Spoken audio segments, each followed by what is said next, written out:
تاریخ یورپ اور ابن سینا، وادی گم، انشے سیریل، 10ویں قسط، شارق علی۔ جاپانی کوہ پیما سونگ ایک پرسکون نیند لینے کے بعد اب جاگ چکا تھا۔ کچھ ہی گھنٹے پہلے وہ دانت کے درد سے بے حال ہو کر میرے پاس آیا تھا اور میرے انجیکشن لگانے کے بعد میڈیٹینٹ ہی میں سو گیا تھا۔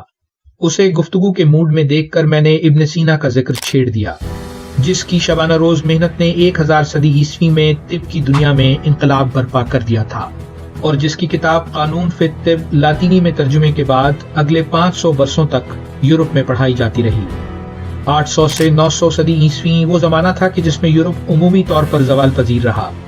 فرینکو جرمن بادشاہ چارلمن نے مغربی یورپ کا تاج تو پہنا اور اس کی سلطنت ڈنمارک سے لے کر شمالی اٹلی تک پھیل گئی، لیکن وہ اپنے دارالحکومت اچن میں 16 کونوں کے عظیم الشان محل تعمیر کرنے کے علاوہ کوئی اور قابل ذکر کام نہ کر سکا، اور یورپ میں بسنے والے عام لوگ بھوک، جنگ و جدل اور بیماری کا شکار رہے۔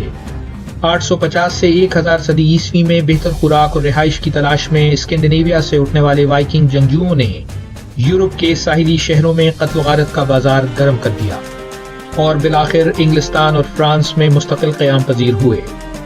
سونگ کا درد اب اس قدر بہتر تھا کہ وہ مسکراتے ہوئے بولا، انہی دنوں یعنی 800 صدی عیسوی میں میکسیکو میں مایا تہذیب اپنے عروج کو پہنچی، اور انہوں نے شاندار مجسمے بنانے اور جانوروں کی شکل میں ظروف سازی کو درجہ کمال تک پہنچا دیا۔